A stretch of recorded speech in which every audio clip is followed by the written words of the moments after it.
Saudara penyerang skuad Garuda Ole Romeni sudah tiba di Jeddah. Namun belum bisa dipastikan apakah pemain milik Oxford United akan diturunkan oleh Patrick Kluivert dalam duel melawan Arab Saudi dan Irak.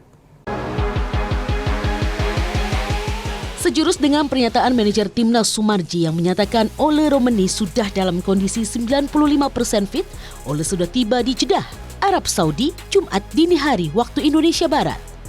Talenta 25 tahun terlihat berfoto bersama fans skuad Garuda diunggah dalam akun jejaring sosial Instagram Garuda Saudi.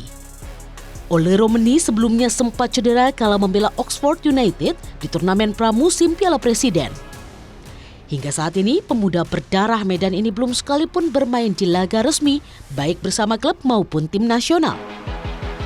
Ole Romeni memang menjadi sosok sentral di lini serang armada Patrick Kluivert. Sebelumnya, skuad Garuda selalu buntu dalam urusan mencipta gol.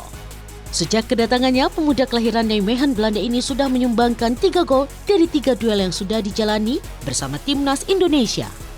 Namun belum dipastikan apakah Ole Romeni bisa bermain full kala bentrok kontra Arab Saudi dan Irak.